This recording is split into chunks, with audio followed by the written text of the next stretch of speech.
Olá, eu sou a vereadora Thaís Ferreira e esse é um podcast para a gente falar de mãe para todas as pessoas e abordar de forma plural as maternidades, né? A gente vai falar de política, de sociedade, do nosso dia a dia, das dores e das delícias de ser mãe na sociedade, que a gente sabe que não é fácil para ninguém. E para começar essa conversa, eu estou recebendo hoje a nossa querida Renata Souza, deputada estadual mais votada da história da LERJ e que está gestando uma menina que a gente já sabe o nome e se chama Rubi. A Renatinha, gente, todo mundo já devia conhecer, mas para quem não sabe, eu gosto muito de dizer que ela é cria da maré, jornalista, muita mídia, ensina pra gente como é que a gente faz a afirmação positiva das mulheres na política e agora vai dividir com a gente desafios também de maternar e ser deputada. Muito obrigada por estar com a gente hoje, Renata. E eu que agradeço, Thaís. E olha, já te parabenizar por esse podcast. É exatamente a afirmação que a gente precisa fazer, não só na política, mas na nossa sociedade, que inviabiliza muitas vezes a vida das nossas mulheres,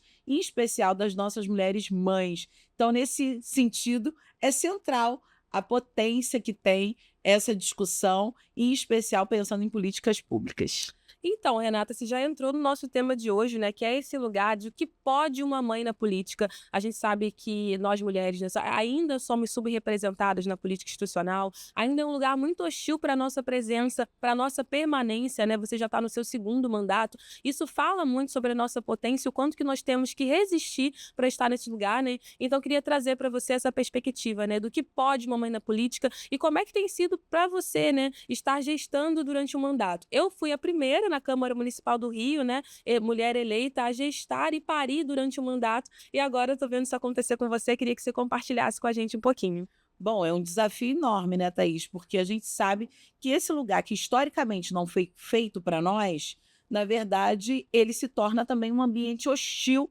à nossa presença. Então, a nossa presença de mulheres negras, que vêm da favela, da periferia, que constrói a sua luta a partir dos movimentos sociais e não com um sobrenome, como a gente vê os homens brancos construindo a política, né? Então, ele é neto de não sei quem, ele é filho de não sei quem, e quando é, muitas vezes, uma mulher, ela é filha de não sei quem, neta de não sei quem, e que também é mulher de não sei quem. Então, nós chegamos na política por outro viés. Para o viés da luta antirracista, da luta feminista negra, da luta dos movimentos de favela e periferia, dos direitos humanos. Então, a gente chega na política também a partir de outro lugar. E isso já faz com que nos olhem de maneira diferenciada. E muitas vezes essa maneira é violenta extremamente. E quando a gente coloca temas que antes não eram colocados, como maternar, é um desafio. Então, por exemplo, a Assembleia Legislativa não tem licença maternidade. Isso é um escândalo. Também não tinha na Câmara, gente. A gente teve que protocolar. E é isso, né? Essa nossa presença que vai mudando a perspectiva. Você consegue falar pra gente sobre essa mudança, né? O que está acontecendo de você estar gestando o Rubi, a sua perspectiva de ocupação da política mudou? O que isso trouxe para você? Não, isso trouxe para mim também uma outra perspectiva de estar e de se relacionar não só com a política, mas com a vida em si, né, Thaís? Porque você sabe, né?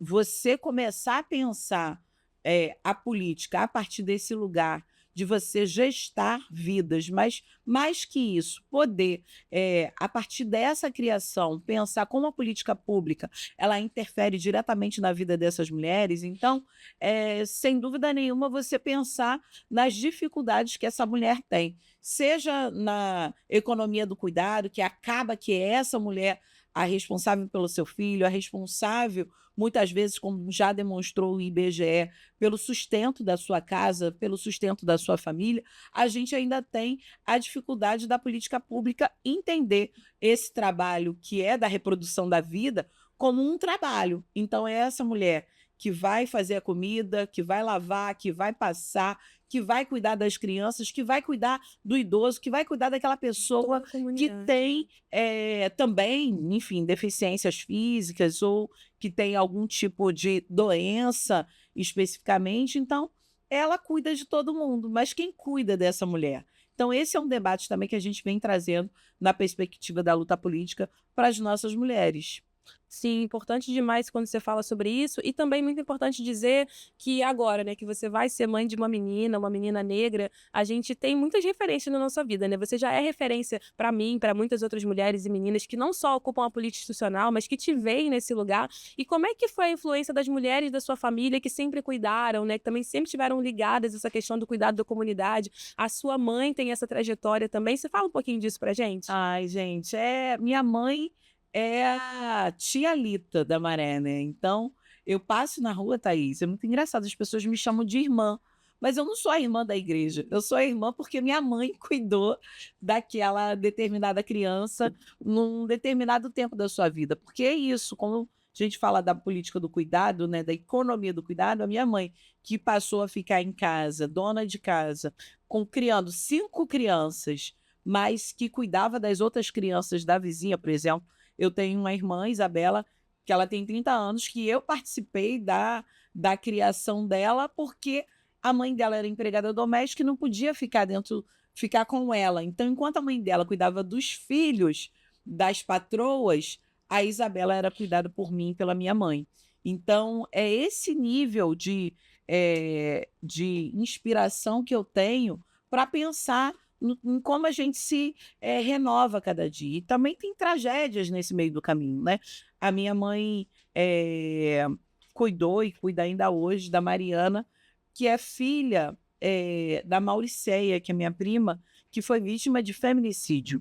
Então, isso mexeu muito com a nossa família, e isso mexeu também com a minha mãe, porque minha mãe ficou órfã já com 8, 9 anos de idade, órfã de mãe e pai. Então, ela foi cuidada pelos vizinhos, pelos tios. Então, ela não teve muito essa referência de pai e mãe, mas ela é tão acolhedora nesse sentido, porque ela não quer ver ninguém órfão. Então, minha mãe acaba que abraça todo mundo. Então, diante das nossas tragédias pessoais, na nossa família em si, trouxe para minha mãe nesse lugar da grande mãe, né? Da matriarca que resolve a vida de todo mundo da nossa família. Então, a minha mãe é essa inspiração que a gente entende como fundamental na construção e no cuidado de outras mulheres. Não à toa,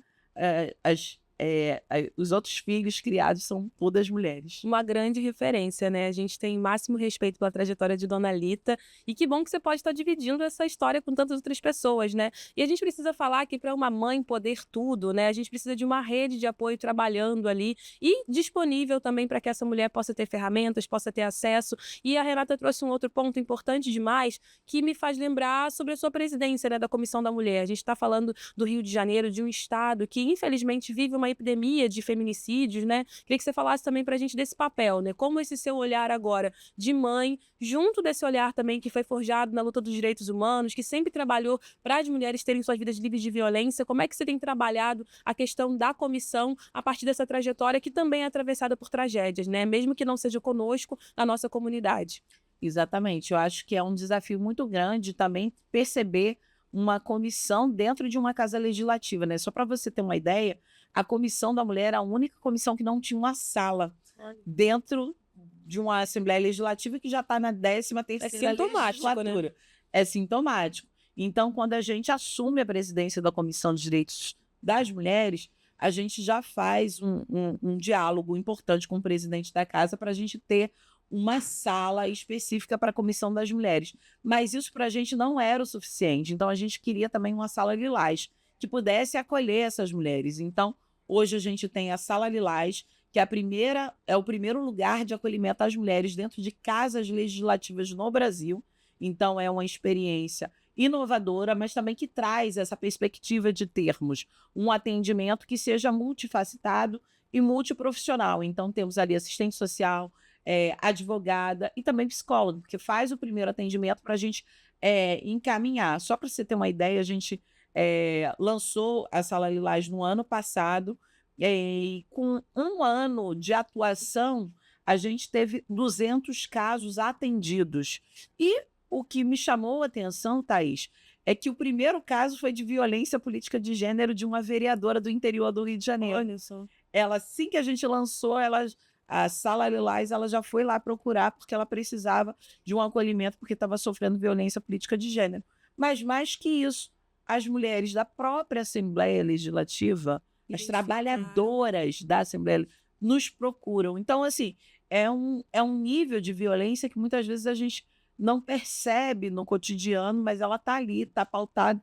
Então, a Sala Lilás é essa expressão. E aí, tudo, né? Tantas as violências quanto aos casos também de estupro, né? Porque você falou do feminicídio como uma epidemia no estado do Rio de Janeiro, isso é real quando a gente vê os dados dos outros estados, mas aqui também o número de estupro é Muito alto. absurdo. Então, a gente também tem acompanhado, só no mês de maio, a gente atendeu 5 casos emblemáticos de estupros no estado do Rio de Janeiro. E que muitas vezes são violências relativizadas, né? E que ainda assim recai a culpa sobre as mulheres. Então, ter um órgão como esse na Câmara, presidido por uma mulher que tem esse lugar não só de sensibilidade, mas de efetividade, se torna cada vez mais necessário para a gente poder ter essa notificação, porque muitos dos casos são subnotificados, né? E aí eu queria também te perguntar sobre um outro lugar de atuação sua que é muito importante. Você sabe que eu, infelizmente, né, sofri violência obstétrica e racismo obstétrico em todas as minhas gestações, dependendo da dimensão, se mais sutil, se recreativo, se não, mas foram violências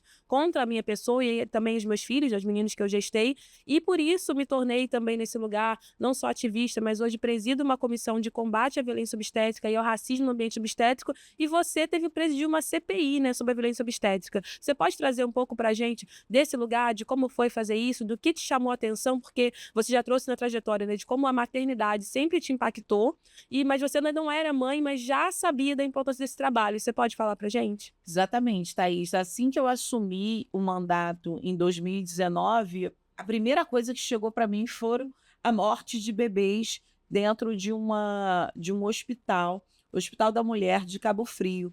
E me chamou a atenção, porque eram 10 bebês que morreram em apenas um mês, diante de uma realidade de 120 bebês nascidos ali naquela maternidade. Então, eu falei: olha, está acontecendo violência obstétrica, foi a primeira coisa que veio na minha cabeça. Eu lembro que minha coordenação ficou até reticente se faríamos ou não uma CPI, porque a gente tinha acabado de assumir o mandato, já assumir a presidência de uma CPI era algo muito ousado, mas eu falei assim: não, tem criança morrendo, tem mulheres perdendo seus filhos, eu quero que essa CPI ocorra. Então fizemos a CPI, a gente conseguiu ali a exoneração do secretário municipal de saúde e também da direção do hospital. E aí a gente lidou com uma situação que até hoje é um desafio quando a gente discute violência obstétrica, que é uma tentativa de blindar os médicos, né? E de fingir que isso não acontece. Então, teve uma tentativa do CREMERG de fechar o hospital. E olha, era um hospital de referência, é ainda um hospital de referência na região litorânea. Não dá para fechar um hospital, então tem que resolver a situação. Então, eu fui contra o CREMERG, atuei junto ao Ministério Público, à Defensoria Pública, para manter o hospital aberto e para que a gente pudesse, no meio do caminho, resolver a situação, porque não dava para dizer: fecha o hospital, resolvemos o problema de violência obstétrica e de morte de bebês. Pelo contrário, o hospital tem que estar aberto e tem que resolver ali. Então, para mim, foi o primeiro contato mais diretamente. A gente viu o maior número de mulheres negras, de favelas e periferias muito empobrecidas e que tinham feito pré-natal, porque muitas vezes quando fala da violência, enfim, de quando um bebê morre, enfim, ou a morte materna, inclusive, que também é um número muito grande aqui no Rio de Janeiro, se coloca a culpa no pré-natal. E não era o caso de pré-natal. As mulheres estavam com seu pré-natal Violência. em dia, mas era violência obstétrica, ou melhor, racismo obstétrico, como você bem defende, diante do número de mulheres negras que sofrem esse tipo de violência. Sim, é muito importante a gente tipificar, né, a violência. Muitas pessoas até vêm para falar com a gente com certo estranhamento, achando: mas é só violência, não deveria ser tratado assim, já que é algo geral. E a gente fala: gente, para qualificar, para combater, para salvar a vida de mulheres negras e de crianças negras, a gente precisa sim tipificar como racismo obstétrico, já que a maior parte dessa população, entre mulheres pretas e pardas, que tem sofrido tanto com a mortalidade materna, chega a ser quase o dobro, né, quando a gente compara com as mulheres brancas, e as crianças também. A mortalidade infantil também atinge mais as crianças pessoas negras. Então, a gente não pode abrir mão de usar esse termo para falar sobre isso. E aí, voltando, Renata, queria perguntar para você mais diretamente, né? Como é que foi descobrir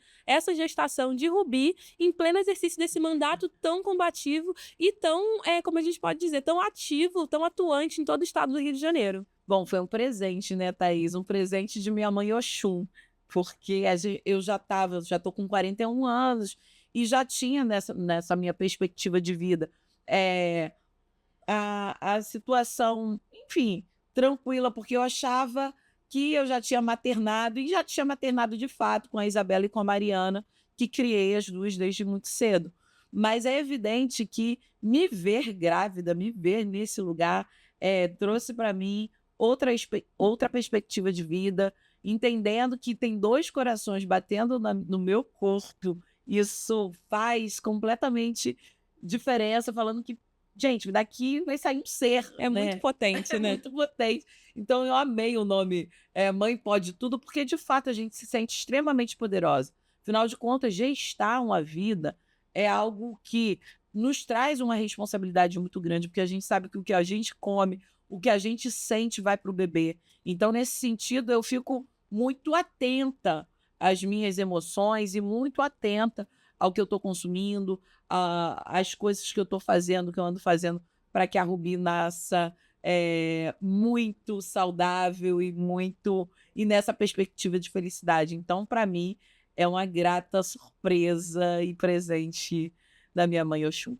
Acho que para todo mundo, né, Renata? Tem sido muito poderoso realmente acompanhar você nesse lugar gestando. Eu acho que eu sou muito suspeita para falar, né? Todo mundo sabe que eu sou entusiasta de todas as maternidades possíveis. Não tem essa da maternidade tardia, né? Apesar de a gente classificar isso nesse lugar de pensar a saúde da mulher, e tem que pensar mesmo, mas a gente sabe que a hora para ser mãe deve ser a melhor hora, tanto para a mãe, quanto para a família, quanto para essa criança que vai chegar. E aí, algo que muda muito, eu tenho conversado com várias mães, né? Mães que ocupam a política de forma diferente também me perguntam, né? Mas como é que é para você, né? O que que você acha que ser mãe, estar maternando, muda na política que a gente tem hoje, e o que que pode também, né, trazer mais, né? O que que esse lugar de maternar, esse lugar de gerar a vida traz para essa política que a gente está fazendo nos dias de hoje?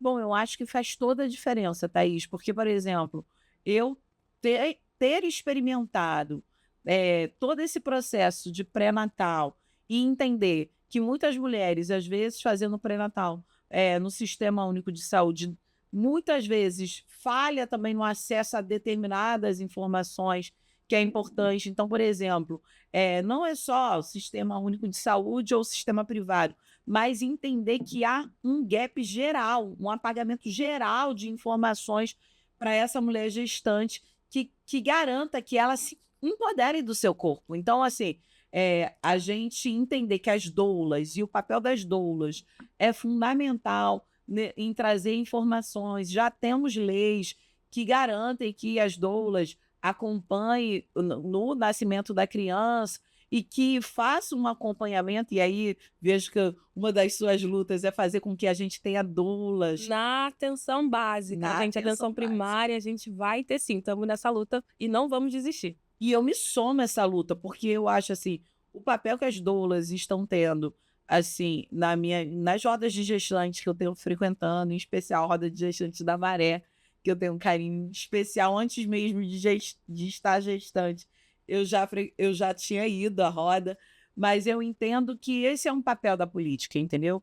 De construção de políticas públicas a partir desse lugar. Porque essa mulher, ou ela é levada à exaustão, a levada à culpabilização, é retirada do mercado de trabalho porque está grávida. Se ela não é retirada antes, ela é retirada depois, porque a gente vê todo um processo de discriminação com as mulheres que gestam, que assim, elas são colocadas em licença maternidade, recebem férias e é mandada embora no momento seguinte, que é um debate que eu estou trazendo, inclusive, para a Assembleia Legislativa. Eu estou gestante, estou garantindo o debate da a licença maternidade, mas eu não quero perder os espaços que eu galguei e consegui construir dentro da Assembleia Legislativa, porque teve deputado, inclusive, que disse: ah, não tem problema, chama o suplente. É. É uma punição para as mulheres no parlamento ficarem grávidas, elas perdem o seu mandato, elas perdem os lugares nas comissões, elas perdem as presidências das comissões.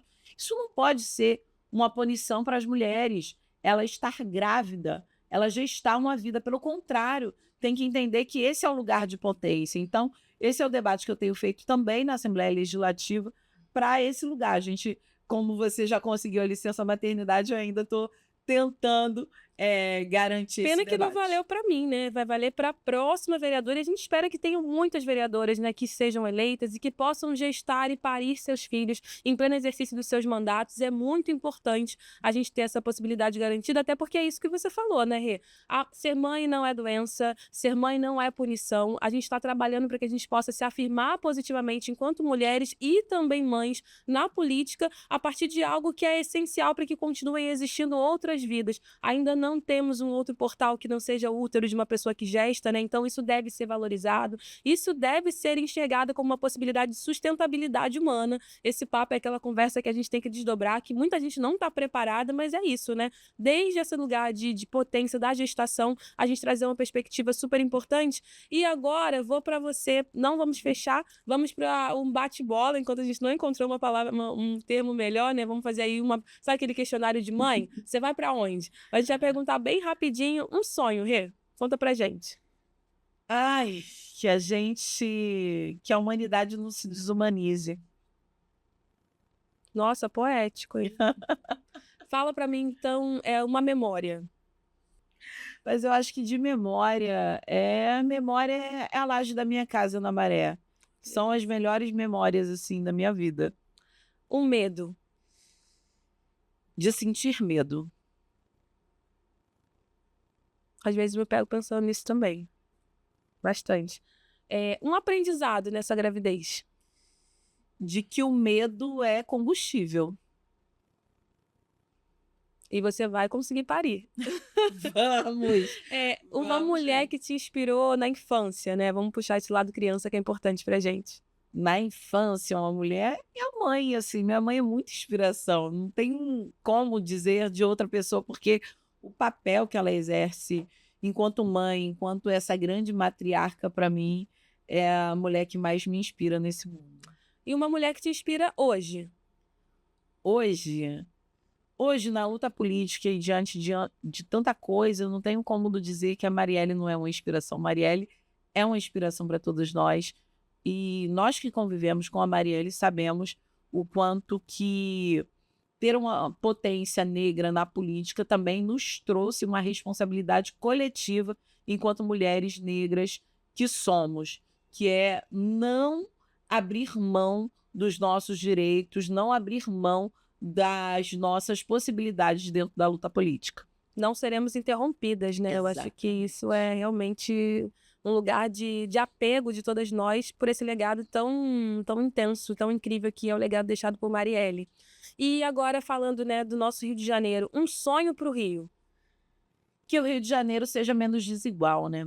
Rio de Janeiro é uma cidade belíssima, mas as desigualdades, as tentativas de partir essa cidade em quem pode tudo, em quem pode nada, é muito evidente diante do desafio que é hoje as favelas e as periferias não serem reconhecidas na sua dignidade humana. E o que a Renata, mãe, deputada, cria da Maré, favelada, doutora, jornalista, deseja para as mães do Rio? Que as mães do Rio possam ser reconhecidas também na sua maternidade, que elas tenham esse papel de fato enquanto potência e não como privação ou limite para que elas possam ascender a outros lugares importantes na nossa sociedade. Então, mãe pode tudo. Isso aí. E aí fala para todo mundo por que ter mais mães na política. Porque é um olhar da política completamente diferenciado.